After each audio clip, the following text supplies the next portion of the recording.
Buenas noches a todos. Bueno, vamos a revisar anuncios, eh, recordar ciertas actividades que tenemos para que puedan tenerlas en cuenta. Bueno, aquí tenemos, empezamos con este anuncio y es que estamos muy emocionados de la respuesta que tuvo nuestro ah, primer ciclo de discipulado de el discipulado Creciendo Firmes de la serie 2.7 y tenemos 39 estudiantes, muy chévere, estuvimos ahí estudiando. Este es el grupo de martes en la noche, a las 7 de la noche. Se le perdió a...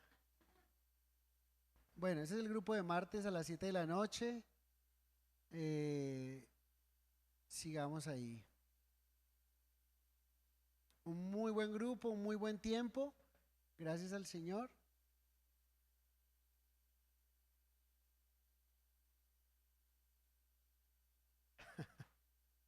Bueno, es que no recuerdo los anuncios, entonces tengo que verlos. En serio, si no podría seguir. Bueno, iniciamos el lunes un grupo de hombres a las 7 de la noche. Luego el martes tuvimos uno a las 8 de la mañana. Un buen grupo también. Luego tuvimos otro el martes a las 5:30 de la tarde. Mi esposa estaba dirigiendo ese con algunas mujeres. Y luego tuve otro grupo a las 7 de la noche, o sea, 4 grupos en 2 días, pero fue muy, muy chévere, de 10 personas aproximadamente cada grupo. Y los de teenagers me han pedido que les anuncie a los papás que están acá y a los teenagers también que van a tener una olimpiada bíblica. Entonces, para que lo tengan en cuenta, marzo 26 y abril 2 van a tener este tiempo para que por favor lean el chat y los papás y tanto los teenagers o los padres puedan también escribir allí y contestar al respecto, ¿vale?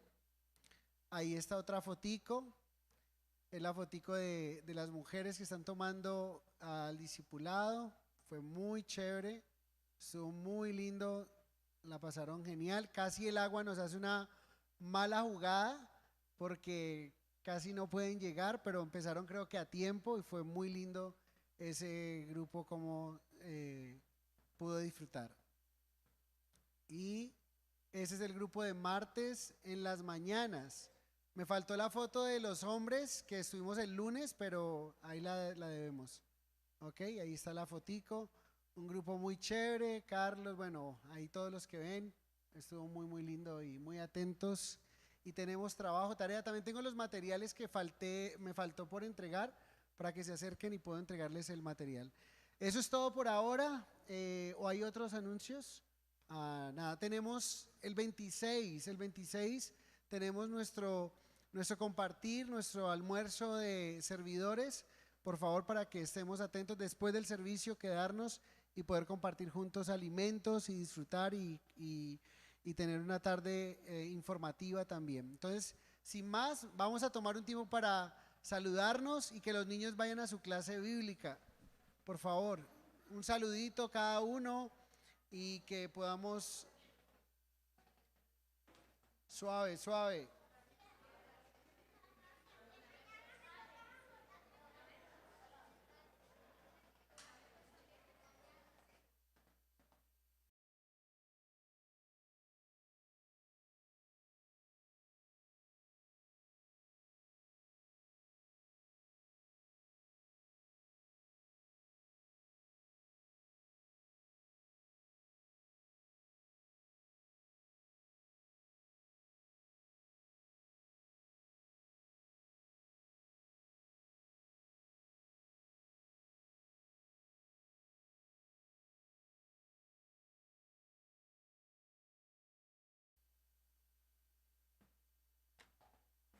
Vamos a tratar de cubrir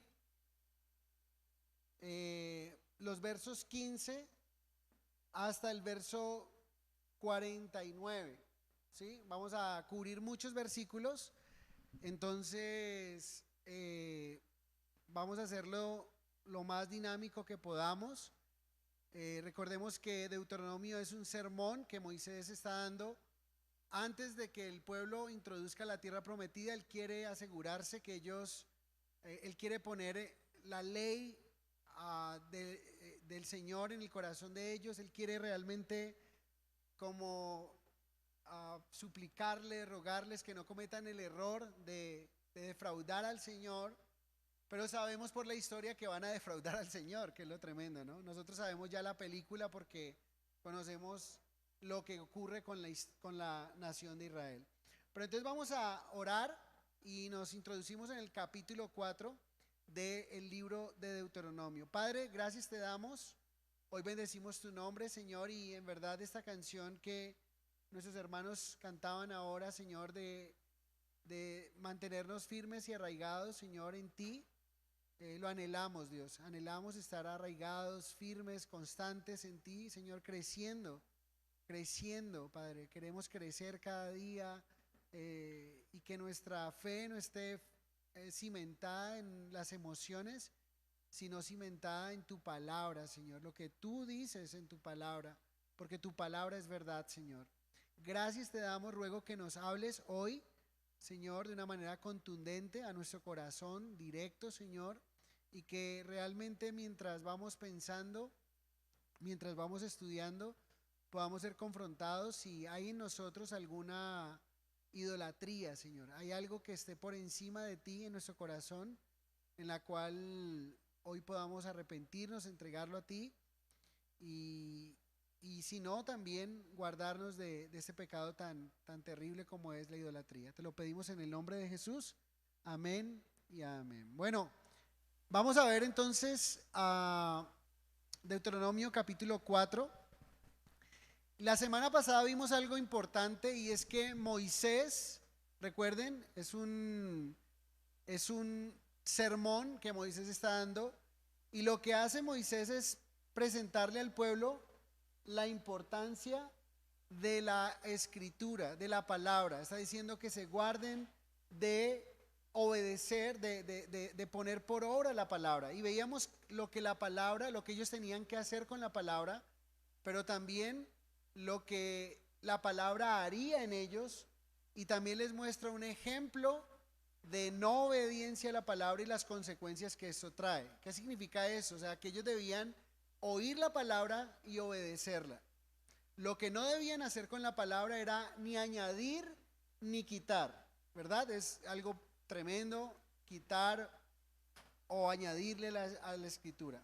También les dijo la consecuencia que trae la desobediencia y nos mostró, nos llevó a ese episodio donde los hijos de Dios se mezclaron con estas mujeres y murieron 24,000 judíos, ¿verdad? O en ese momento del pueblo hebreo, porque no eran judíos ahí todavía.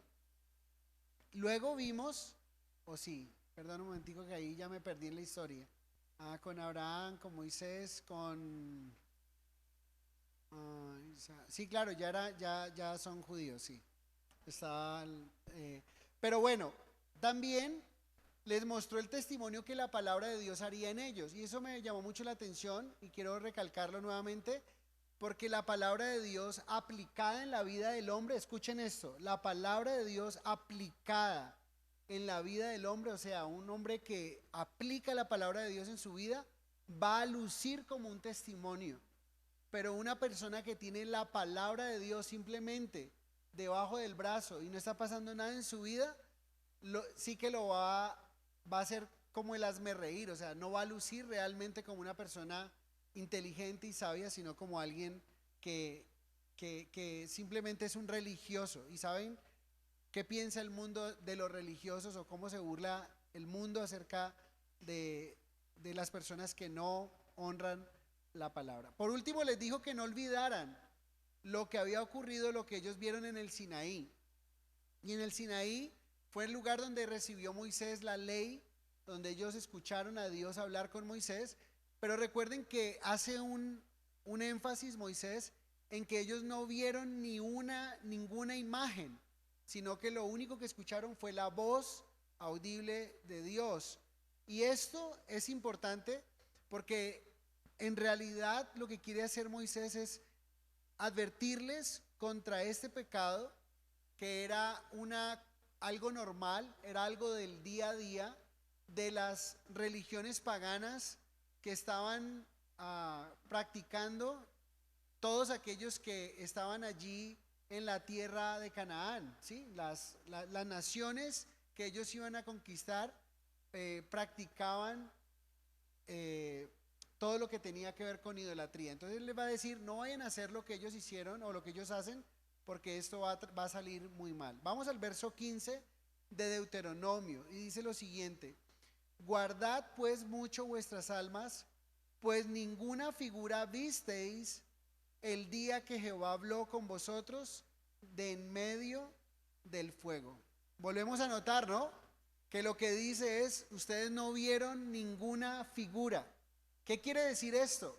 Si no vieron ninguna figura, pues no se vayan a relacionar con Dios a través de imágenes, como ya habían cometido el error cuando Moisés estaba recibiendo la ley, que sus padres habían hecho un becerro de oro con los arcillos de las mujeres que habían traído el oro desde Egipto. Entonces les está diciendo allí que ellos no deberían imitar a las naciones paganas, sino que ellos debían enfocarse en la voz de Dios, en lo que Dios dijera. Eso es lo que debían hacer, y no relacionarse con Dios a través de imágenes, que es idolatría.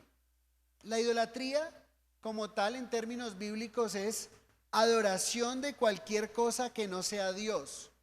Puede ser que tú y yo no adoremos imágenes. De hecho, para algunos de ustedes podría ser como inaudito si le cuentan a sus hijos lo que ustedes hicieron cuando tenían la fe tradicional. Por ejemplo, yo a veces lo cuento a mis hijos y a ellos les sorprende que yo haya hecho fila para simplemente besar una imagen importante, o una fila para ir y arrodillarme frente a una imagen o algo así. Para ellos les parece como que, papá, qué ridículo es eso, ¿sí? Pero para nosotros fue lo que recibimos de nuestros padres y lo hicimos con tal fervor y devoción, pero resulta que Dios no está ahí. Pero puede ser que algunos de ustedes no practicó lo que es la idolatría, pero hoy sea más idólatra que un idólatra, ¿sí? ¿Por qué? Porque en el Nuevo Testamento Pablo amarra, o Pablo conecta la idolatría con una palabra llamada avaricia. En Colosenses capítulo 3 verso 5 dice: haced morir pues lo terrenal en vosotros. Dice: fornicación, impureza, pasiones desordenadas, malos deseos, y escuchen, dice, y avaricia, que es idolatría. Entonces, Colosenses 3:5, lo que está haciendo Pablo es mostrarnos que hoy día nosotros no tenemos la idolatría que tenían el pueblo antes de entrar a la tierra prometida. Nuestra idolatría, ¿cuál es? Nuestra idolatría es totalmente diferente, ¿sí? ¿Y cuál podría ser la idolatría para nosotros? La avaricia. ¿Qué es avaricia?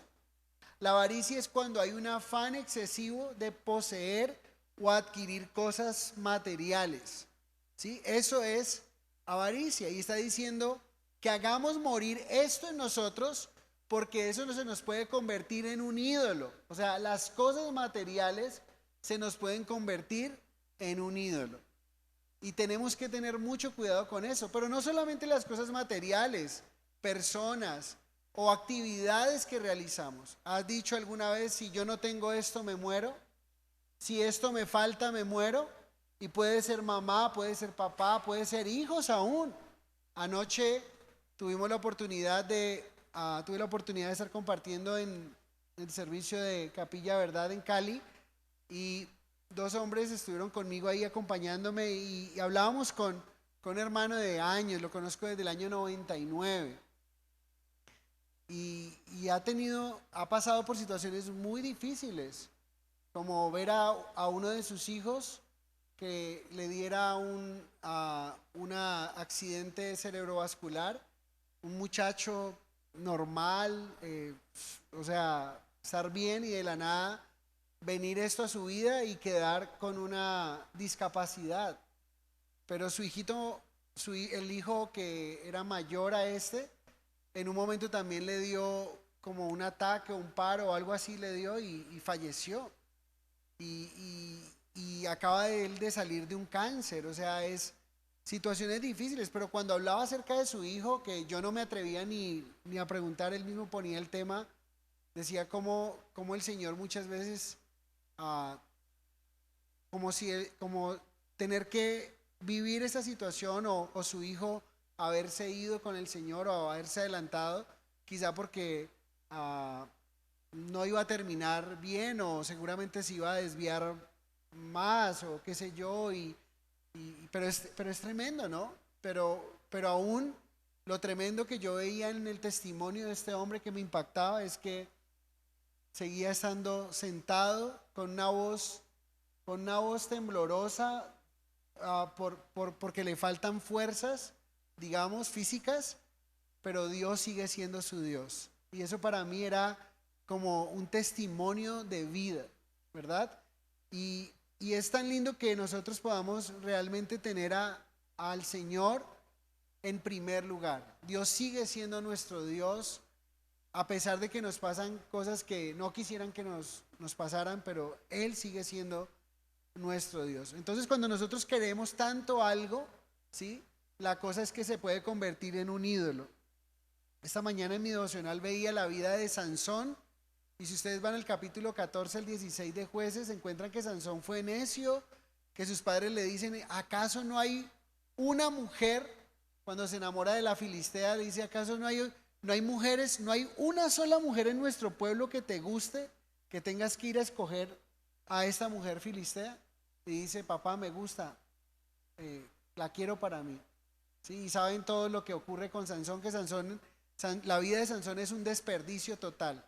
¿Sí? Pedido desde el vientre de la madre. Ustedes imaginen una mamá, la forma en que la esposa de Manoa recibió la noticia que su hijo nacería, el voto del nazareo, todo lo que pasó con él, pero terminar sin ojos, porque literalmente se le fueron los ojos por una mujer. O sea, puso los ojos en una mujer, esa no se lo sacó otra, pero también era filistea.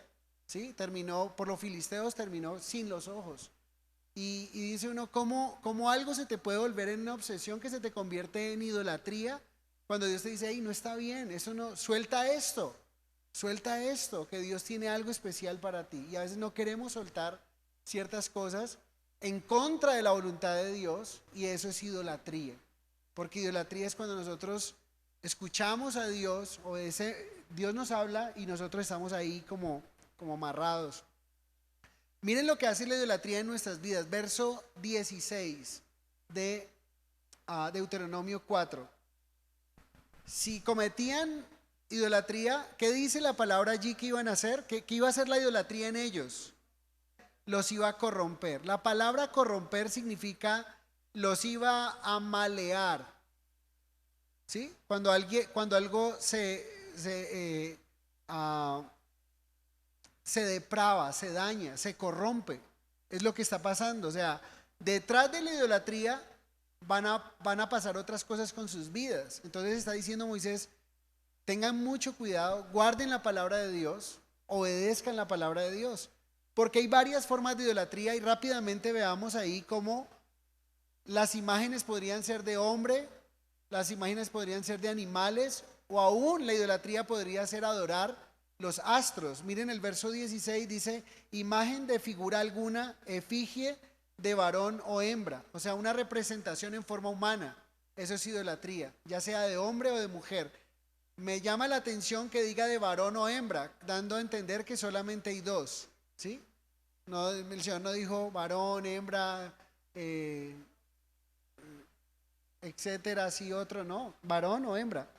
Pero ninguna imagen de hombre o mujer, ¿sí? Ninguna imagen de animal, dice figura de animal alguno que está en la tierra, figura de ave alguna alada que vuele por el aire, figura de ningún animal que se arrastre sobre la tierra, figura de pez alguno que haya en el agua debajo de la tierra. ¿Recuerdan ustedes, por ejemplo, el dios Dagón, el dios de los filisteos, uno de los enemigos acérrimos del pueblo de Israel? ¿Cuál era la imagen del dios Dagón?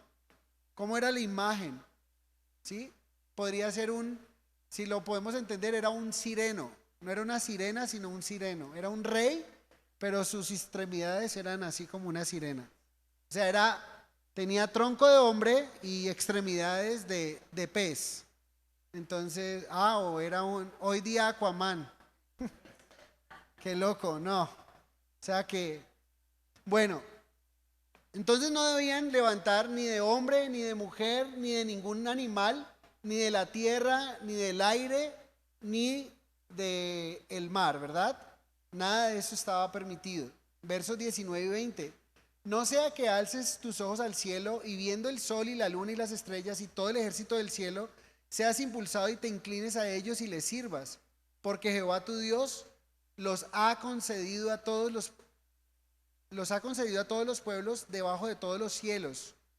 Pero a vosotros Jehová os tomó y os ha sacado del horno de hierro de Egipto, para que seáis el pueblo de su heredad como en este día. O sea que no es que en el verso 19 el Señor esté aprobando la idolatría de esos pueblos, sino que les está diciendo, ellos no tienen lo que ustedes tienen, ellos no tienen la luz que ustedes tienen, ellos en su ignorancia el juicio les va a venir, pero a ustedes no se los voy a permitir porque ustedes de antemano saben que no está bien. ¿Me hago entender? Está diciendo, de ninguna forma debían adorar ni al sol ni a los astros. Hoy en día se adora al sol, se adora la luna, se adoran las estrellas, la tierra, la Pachamama.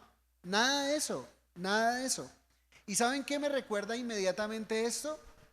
Lo que dice el apóstol Pablo en Romanos 1, que el pueblo llegó a tal perversión que cambiaron de darle culto al Creador y empezaron a darle culto y adoración ¿a qué? A las criaturas. Y entonces nosotros tenemos que tener en cuenta esto. En Romanos 1:25 dice, ya que cambiaron la verdad de Dios por la mentira, honrando y dando culto a las criaturas antes que al Creador, el cual es bendito por los siglos. Amén. Entonces no debemos de cambiar, nosotros no deberíamos de hacer lo que esos pueblos hicieron y lo que también Pablo dice en Romanos, dice que cambiaron la verdad, ¿sí? Por una mentira, dándole culto, sirviendo a las criaturas en lugar de darle culto, honrar y servir al Creador. Ese es el orden. Nosotros debemos adorar a aquel que creó todas las cosas. Y era algo que ya el Señor les había dicho, porque ustedes recuerdan que en el Decálogo, o sea, en los 10 mandamientos, ya estaba dicho que no deberían tener imágenes. Éxodo 20:3-5, no tendrás dioses ajenos delante de mí, no te harás imagen ni ninguna semejanza de lo que esté donde, arriba en el cielo, ni abajo en la tierra, ni en las aguas, ni debajo de la tierra, no te inclinarás a ellas ni las honrarás, porque yo soy tu Dios fuerte y celoso. O sea que vemos que Dios ya les había advertido, pero Moisés quiere que ellos realmente se cuidaran de tener estos ídolos físicos. Pero recuerden que la idolatría no solamente son imágenes, idolatría también pueden ser personas, idolatría pueden ser actividades que en sí no están mal. El dinero mismo puede ser una idolatría. Ahora, ¿el dinero es necesario para vivir? Claro que sí, nosotros con él intercambiamos, cosas obtenemos, pero el punto es cuando se nos vuelve un ídolo. Y eso es lo que el Señor no quiere, que cuando nosotros empezamos a valorar algo por encima de Dios, escuchen, empezar a valorar algo por encima de Dios, eso es idolatría. O aún poner tal esperanza en esas cosas que pensamos que esas cosas nos van a proporcionar la satisfacción final. ¿Sí? Eso también viene siendo idolatría. Se convierten en una ídolo para nosotros. Dios, solo Dios es suficiente para todas nuestras necesidades. Y saben, el resto de cosas son regalos, pero no son dioses. O sea, Dios nos permite tener cosas materiales, Dios nos permite esos regalos, la tierra misma prometida que les estaba dando a ellos, pero eran regalos y no dioses. Y el Señor decía muy claro que no debían inclinarse hacia esto. De hecho, cuando hablamos de los seres humanos o cuando hablamos de las relaciones interpersonales o aún de esos seres que tanto amamos, tenemos que tener mucho cuidado que en verdad podemos amarlos pero tenemos que tener mucho cuidado de llegar a idolatrarlos, ¿sí? Y podemos idolatrarlos cuando el amor que tenemos por ellos es mayor al amor que le tenemos al Señor. ¿Qué dijo el Señor en Lucas 14:26? Es un pasaje cuando Él desafía al pueblo a seguirle. ¿Quién puede ser discípulo y quién no puede ser discípulo? Miren una persona que no puede ser discípulo del Señor. Si alguno viene a mí y no aborrece a su padre y madre y mujer e hijos y hermanos y hermanas y aún también su propia vida, no puede ser mi discípulo. ¿Qué está diciendo el Señor? ¿El Señor será que se está contradiciendo en el segundo mandamiento cuando dice que debemos amar a nuestro prójimo como a nosotros mismos? ¿Sí? No creo que se esté contradiciendo. De hecho, la traducción correcta del pasaje en la nueva Biblia viviente, en la nueva Biblia viviente es una NBV, dice de esta manera: el que quiera seguirme tiene que amarme más que a su padre, a su madre, porque la palabra aborrecer realmente es amar menos, ¿sí? No es el aborrecer que entendemos nosotros. Entonces tiene más sentido cuando dice: el que quiera seguirme tiene que amarme más que a su padre, a su madre, a su esposa, a sus hijos, a sus hermanos y a sus hermanas, e incluso más que a su propia vida. De lo contrario, no podrá ser mi discípulo. Entonces tengamos mucho cuidado de no hacer idolatría de cosas o personas o aún actividades, ¿sí? Que quizá no tienen algo de malo en sí, pero que se nos pueden volver una idolatría cuando tienen ese interés mayor, o se nos vuelve de alguna forma como que valorarlas por encima de Dios. Sigamos porque dice allí el verso 21: y Jehová se enojó contra mí por causa de vosotros y juró que yo no pasaría el Jordán, ni entraría en la buena tierra que Jehová tu Dios te da por heredad. Así que yo voy a morir en esta tierra y no pasaré el Jordán, mas vosotros pasaréis y poseeréis aquella buena tierra. Uno diría: ¿por qué Moisés está diciendo esto, verdad? ¿Qué tiene que ver la idolatría con esto que Moisés está diciendo? Pero miren el verso 23, dice: guardaos, no olvidéis del pacto de Jehová vuestro Dios, que Él estableció con vosotros, y no os hagáis escultura o imagen de ninguna cosa que Jehová tu Dios te ha prohibido, porque Jehová tu Dios es fuego consumidor y Dios celoso. Quiero enfocarme en algo aquí. ¿Qué está haciendo Moisés? Moisés está colocando como ejemplo de un hombre que, teniendo la voz de Dios, no obedeció correctamente a Dios en un momento, y eso le fue contado para no entrar a la tierra prometida. Y lo que le está diciendo Moisés al pueblo, le está diciendo es: ustedes van a entrar, por favor cuídense de obedecer la palabra de Dios, no sea que terminen como yo, ¿sí? O que entren a esa tierra prometida y no la puedan disfrutar. ¿No les parece tenaz cuando éramos chicos y que esperábamos tanto un regalo, pero que lo esperábamos con tanto anhelo y nos lo daban, pero nos portábamos mal y nos lo quitaban? O ustedes lo hacen con sus hijos también, y como que tenías tanto deseo de disfrutarlo, pero te portaste mal y te quitan eso que tanto tiempo lo esperaste. Es igual, vas a entrar a la tierra prometida, pero escuchen lo que va a pasar. Si no obedecen al Señor, no van a poder disfrutar esa tierra que Dios les está dando. Y Moisés por eso es que introduce lo que a él le ocurrió cuando no pudo entrar a la tierra prometida. Recuerden ustedes que no representó bien al Señor y entonces no pudo entrar. Y le está diciendo: por favor, cuídense de no caer en la idolatría, cuídense de no hacer esto, sino que obedezcan al Señor. Y dice del carácter del Señor dos cosas. Uno, el Señor es fuego consumidor. ¿Qué significa que sea fuego consumidor? Significa que Dios es moralmente perfecto y Él aborrece el pecado y no puede aceptar a quienes lo practican. Por eso Él dice: Dios es fuego consumidor. Ahora, nos encanta saber que Dios tiene gracia, que Dios tiene misericordia, que Dios tiene mucho amor, pero también la otra parte de la moneda es que Dios es fuego consumidor. ¿Y qué significa esto? Significa que Dios es moralmente perfecto y Él aborrece el pecado y no puede aceptar a aquellos que lo practican. El pecado de Moisés no le permitió entrar a la tierra prometida. ¿Y saben qué fue lo peor para Moisés? Que ningún sacrificio pudo evitar que ese dictamen fuese cambiado.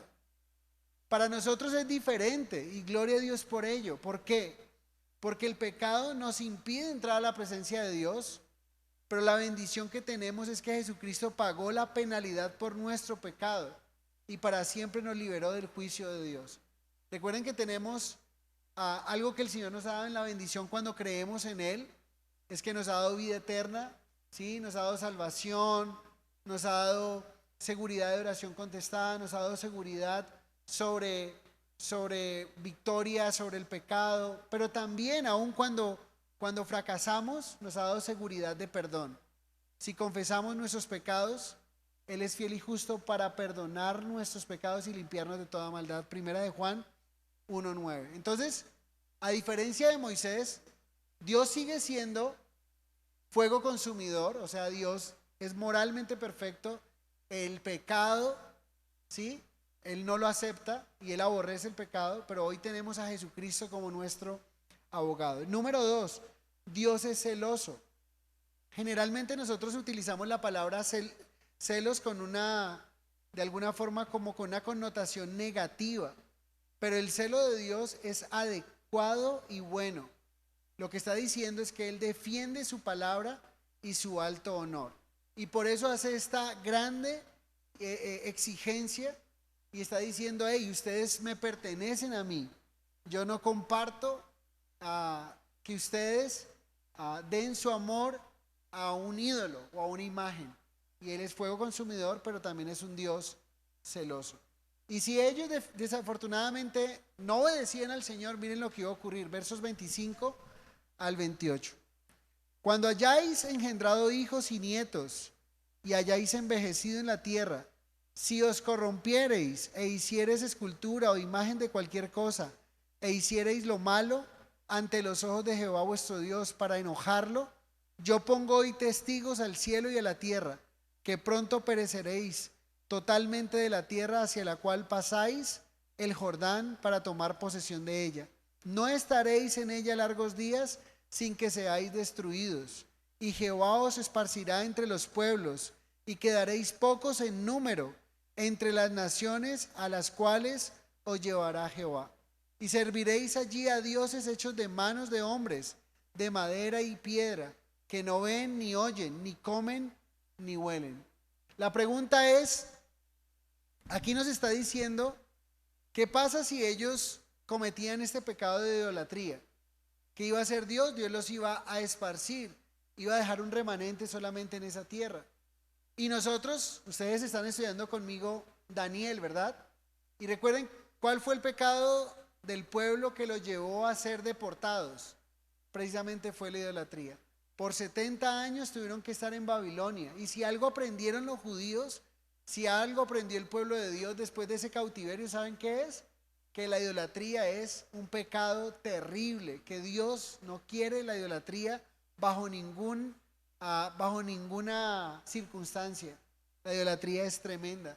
Y vemos cómo la idolatría hizo que fueran esparcidos, que fueran llevados a otros lugares, que sufrieran las mujeres, los niños, ¿sí? Ellos mismos esclavos, todo lo que vivieron, las opresiones que vivieron por ese pecado tan terrible. Entonces, qué pesar que Moisés les está advirtiendo, pero desafortunadamente ellos van a sufrir esas consecuencias de este pecado tan tremendo. Y miren que en el verso 28 nos dice realmente lo que es idolatría. Esas imágenes de arcilla, esas imágenes de yeso y de cualquier otro material, son dioses hechos de mano de hombres, de madera, piedra, que no ven, ni oyen, ni comen, ni huelen. En muchos pasajes de la Escritura encontramos que no tienen vida, que no pueden ayudarte, que no pueden hacer nada por ti. Y ustedes se dan cuenta que algo que el Señor nos está diciendo mucho es: atiendan la palabra y no a la idolatría.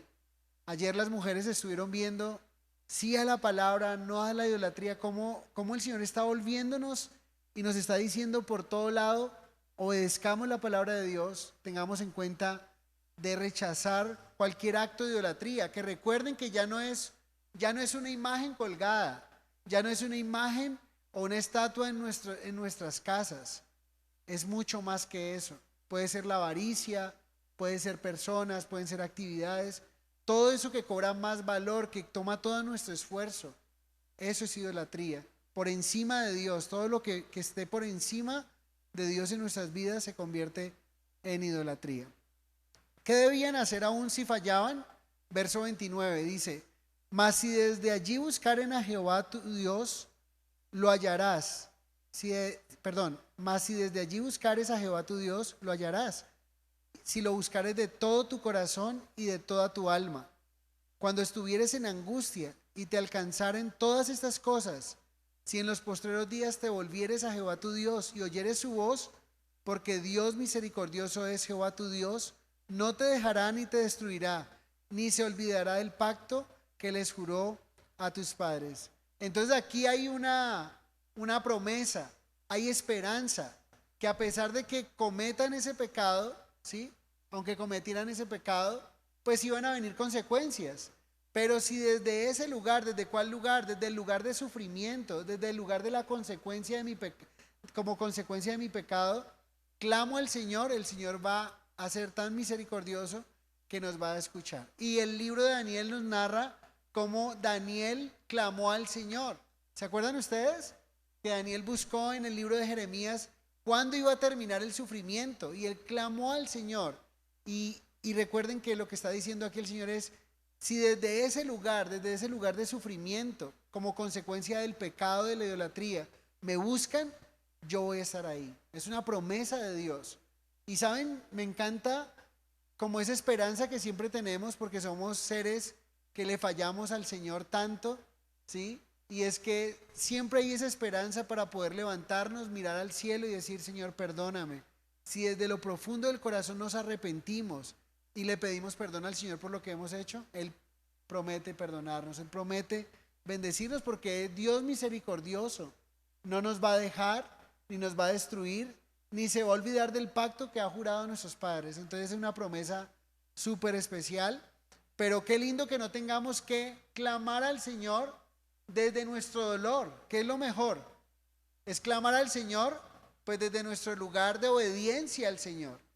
Porque si bien es cierto, nosotros podríamos sufrir por el pecado de otros, o podríamos sufrir por nuestro propio pecado, o por ambas, ¿sí? Y es lo que podría pasar. ¿Cuántos de estos jovencitos o esos niños que estuvieron en el pueblo, en la tierra prometida, o que vagaron por el desierto, sufrieron por el pecado de sus padres? ¿Sí? Pero lo que está diciendo es: ya ustedes han sufrido suficiente por el pecado de sus padres, no vayan a sufrir por el pecado que ustedes cometan delante de Dios al levantar ídolos en esa tierra. Y pensemos nosotros, ¿cuántas veces sufrimos por nuestro pecado, por nuestra desobediencia? ¿Cuánto hemos sufrido por el pecado de nuestros padres? Pero también cuánto le sumamos de dolor por nuestro pecado, cuando nosotros no obedecemos a Dios, teniendo una mente racional, teniendo una capacidad de decir no, decimos sí, o nos obstinamos y andamos y le sumamos dolor a nuestra vida. Pero aún, si ese es nuestro caso, Dios es misericordioso y podemos pedirle perdón al Señor por el pecado de nuestros padres, por nuestro propio pecado, y el Señor es misericordioso para perdonarnos. Verso 32. Porque pregunta ahora si en los tiempos pasados que han sido antes de ti, desde el día que creó Dios al hombre sobre la tierra, si desde un extremo del cielo al otro se ha hecho cosa semejante a esta gran cosa, o se haya oído otra como ella. ¿Ha oído pueblo alguno la voz de Dios hablando de en medio del fuego como tú la has oído sin perecer? La pregunta es: ¿qué Dios, cuáles de los dioses de los paganos, pensemos en los filisteos, el dios Dagón y todos ellos, cuáles de esos dioses hablaban con su pueblo? ¿Sí? Se comunicaban con ellos. Y la respuesta es: ninguno de esos dioses. El único que ha hablado con una voz audible, es el Dios de Israel. Verso 34. ¿O ha intentado Dios venir a tomar para sí una nación de en medio de otra nación, con pruebas, con señales, con milagros y con guerra, y mano poderosa y brazo extendido, y hechos aterradores, como todo lo que hizo con vosotros Jehová, vuestro Dios en Egipto, ante tus ojos? Entonces está diciendo que otro Dios o que Dios ha tomado un pueblo y ha hecho cosas semejantes como las cosas que Dios ha hecho. Recuerden cómo sacó Dios al pueblo de la esclavitud de Egipto. Lo sacó con mano poderosa, plagas, abrió el mar rojo, en medio del desierto les dio agua de la peña, les dio alimento desde el cielo, pan, maná del cielo. ¿Qué Dios ha hecho esto con sus pueblos? Ninguno, solo el Dios de Israel. Entonces le dice el verso 35, y miren, a mayor privilegio, mayor responsabilidad. A ti fue mostrado para que supieses que Jehová es Dios y no hay otro fuera de él. Por favor, subraye eso en su Biblia. No hay otro Dios fuera del Dios que nosotros servimos y adoramos. No existe, ¿sí? No existe otro Dios fuera de él. Desde los cielos te hizo oír su voz para enseñarte, y sobre la tierra te mostró su gran fuego, y has oído sus palabras de en medio del fuego. Por cuanto él amó a tus padres, escogió a su descendencia después de ellos, y te sacó de Egipto con su presencia y con su gran poder, para echar delante de tu presencia naciones grandes y más fuertes que tú, y para introducirte y darte su tierra por heredad, como hoy. Entonces, ¿qué está diciendo o qué les está recordando? Que quien les sacó con mano fuerte, con mano poderosa, fue Dios. La pregunta es, ¿lo sacó hombre alguno? No, aunque Dios usó a Moisés para guiarlos, ¿quién fue el que abrió el mar rojo? Fue Dios, ¿sí? No fue un hombre, no fue una mujer, no fue un animal, tampoco fue el sol, ni las estrellas, ni los astros. Yo no sé si ustedes recuerdan lo que ocurre en Éxodo con el becerro de oro, que terminan levantando el becerro de oro, y ¿saben qué dicen después de levantar el becerro de oro? Oye Israel, miren a su Dios, al Dios que los sacó de la tierra de Egipto. O sea, ¿cómo un becerro los pudo haber sacado a ellos? Y eso es como la tontería de la idolatría, o la necedad de la idolatría. Y les está diciendo, quien lo sacó fue Dios. Por eso Él merece la gloria, Él merece la honra, y no vayan a cometer el error cuando estén en la tierra. Si quieren disfrutar la tierra prometida, no vayan a cometer idolatría, ¿sí? Versos 39 y 40 dice, aprende pues hoy y reflexiona en tu corazón que Jehová es Dios arriba en el cielo y abajo en la tierra, y no hay otro. Nuevamente, ¿no? No hay otro. Él es Dios arriba en el cielo y abajo en la tierra, y no hay otro. Y eso nos debería también de llevar a confiar en el Señor en momentos cuando sentimos que hay personas por encima de nosotros, o que tienen mucho poder o mucha influencia, y que pensamos que estamos perdidos y estamos viviendo injusticia de ellos. Pero recordemos que Dios es arriba en los cielos y Dios es abajo en la tierra, y no hay otro. Él es el único, Él es el más grande y poderoso.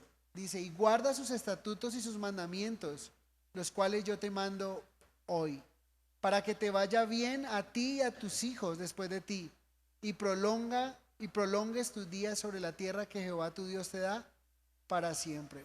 Yo les pregunto, con ese pasaje, ¿tenía garantizado la prosperidad a la nación de Israel? ¿Tenían garantizada la prosperidad si obedecían las leyes de Dios? Y la verdad es que sí la tenían garantizada. Y tenemos que examinar muy bien esa garantía que Dios estaba dando a sus vidas, porque Dios les había dado leyes a su pueblo para hacer de Israel una nación devota, saludable, justa y misericordiosa. Y tenían todo para ser prosperados, para ser bendecidos, no sin problemas.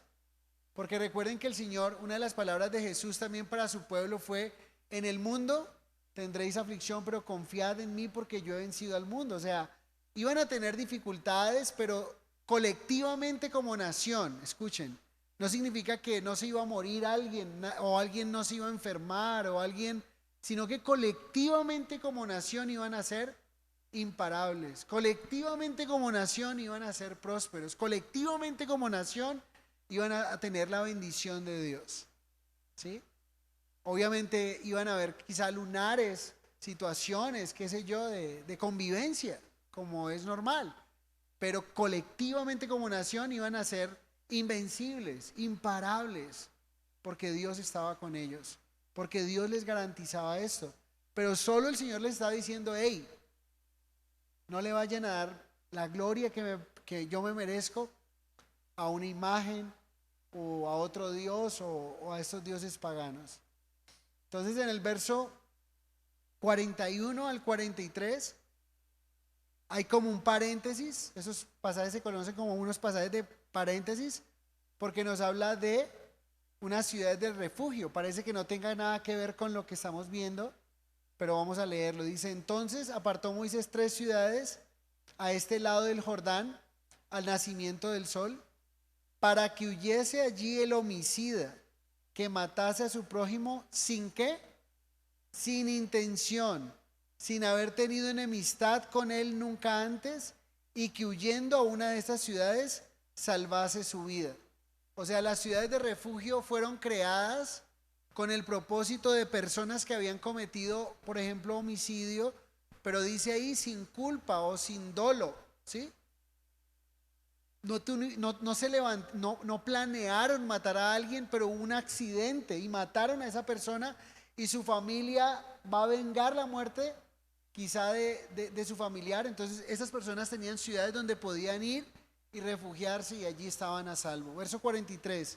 Becer en el desierto era una, en tierra de la llanura, para los rubenitas, Ramot en Galaad para los gaditas, Golán en Basán para los de Manasés.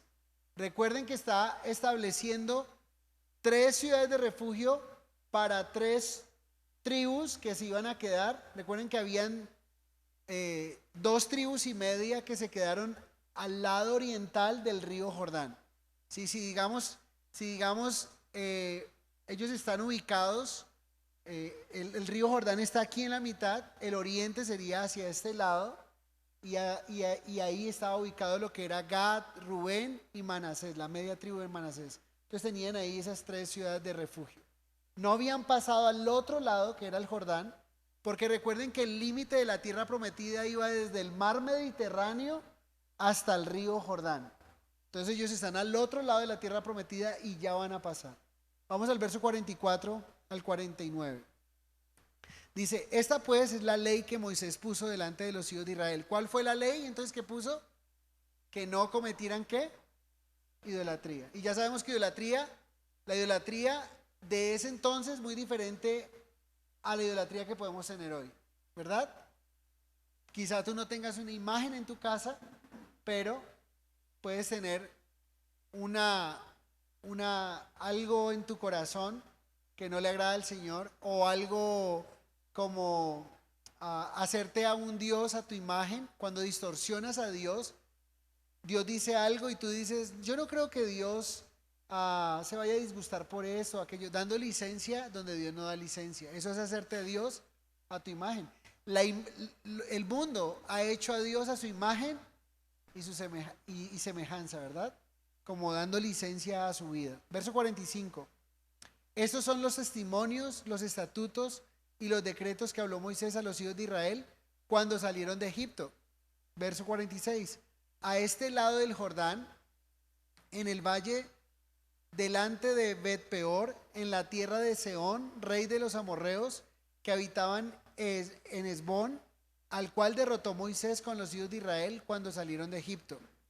Y poseyeron su tierra y la tierra de Og, rey de Basán, 2 reyes de los amorreos que estaban de este lado del Jordán al oriente. Recuerden que esos reyes fueron destruidos por el pueblo, o sea, se enfrentaron y fueron barridos, ¿sí? Dios estuvo con ellos, y eran pueblos numerosos y eran fuertes también.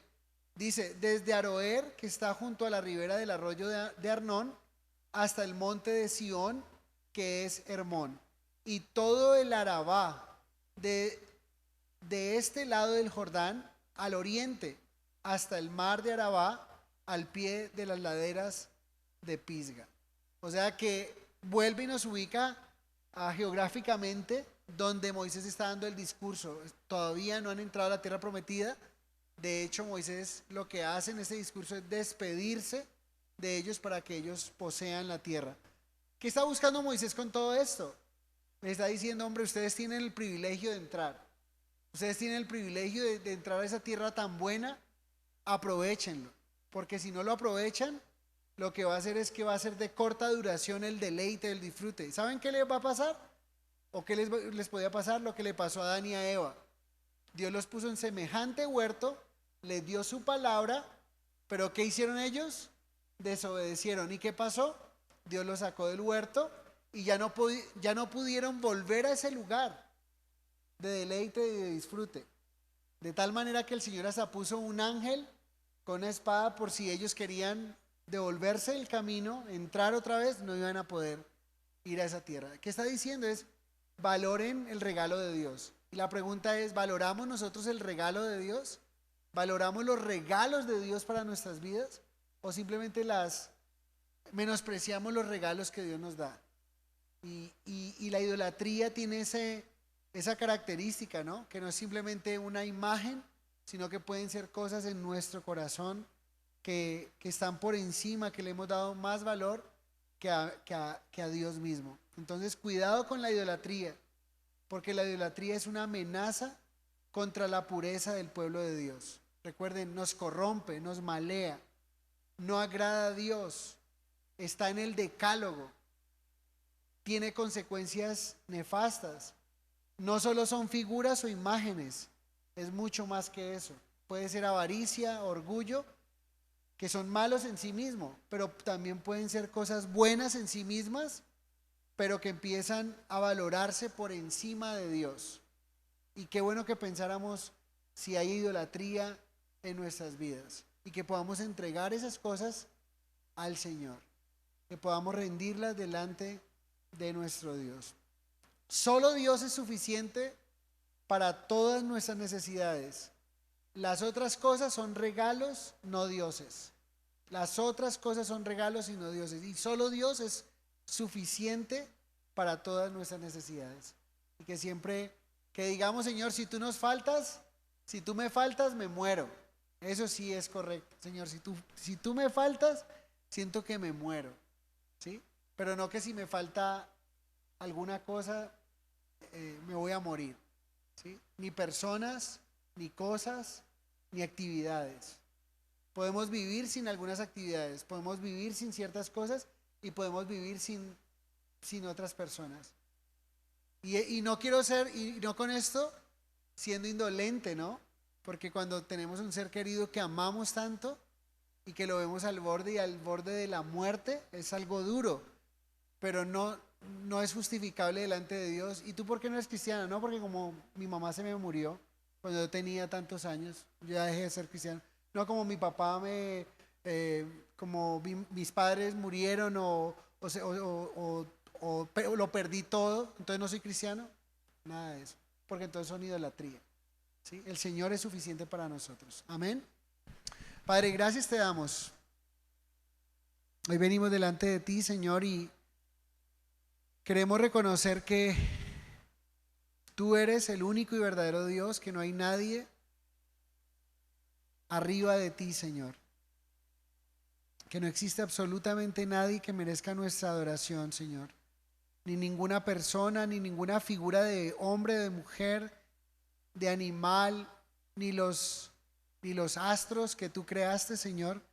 Ayúdanos a recordar que tú eres el creador y por ser el creador mereces la adoración. Y que no cometamos el error de adorar a las criaturas antes que al creador, el cual es bendito por los siglos de los siglos, Señor. Como vemos, la idolatría está amarrada en el Nuevo Testamento con avaricia, Señor. Mira qué hay en nosotros de avaricia, Dios, y líbranos de ese pecado tan terrible, porque vemos que no nos permite disfrutar de tus bondades, de tus bendiciones, Señor. Coloca en nosotros un corazón generoso, coloca en nosotros un corazón, Señor, que es misericordioso, que es bondadoso, pero no un corazón avaro, Señor. Te lo pedimos y te rogamos, Señor, que podamos disfrutar de las bendiciones que tú tienes para nosotros, porque puedes ver, Señor, que tú eres lo más importante, porque tú eres el número uno en nuestras vidas, Señor, no de dientes para afuera. No te honramos, que nuestra honra no sea de dientes para afuera o de labios únicamente, que nuestro corazón respalde lo que nuestra boca dice, que tú eres lo más importante. Y eso se nota, Señor, porque te buscamos. Y eso se nota porque si un día no pasamos tiempo contigo, Señor, sentimos que nos falta algo, que nos falta todo, Señor. Te pedimos en el nombre de Jesús que nos des esa claridad, que nos permitas ver en nuestras vidas que en qué áreas quizá estamos teniendo idolatría, Señor, y que nos perdones. Perdónanos, Señor, porque en el pasado personalmente tuve esa idolatría de imágenes, de colgarme cosas pensando que me iban a proteger, pensando que me iban a ayudar, pensando que iban a estar en auxilio para mí, cuando acabamos de ver que son inertes, que no tienen vida y no pueden ayudarme. Pero también, Señor, guarda de mi corazón de poner mi esperanza en una actividad, en el trabajo, de poner mi esperanza en un hombre, de poner mi esperanza en la creación, y que mi esperanza esté puesta en ti, mi Creador, el cual es bendito, el cual merece nuestra adoración. Te damos gracias y rogamos, Señor, que nuestro corazón siga haciendo, que pases el scan de tu palabra sobre nuestro corazón y que podamos realmente rendir a ti aquellas áreas que no hemos entregado a ti, Señor. Porque tu palabra es necesario oírla y obedecerla, y de esa manera va a brillar en nosotros, Señor. Vamos a ser testimonio para otros. Te lo pedimos en el nombre de Jesús y te damos muchas gracias en esta hora. En el nombre de Jesús, amén y amén. Bueno, quedamos despedidos. Si han guardado sus diezmos y ofrendas, está el alfolí en la parte de atrás, y que tengan una excelente noche y nos vemos esta semana.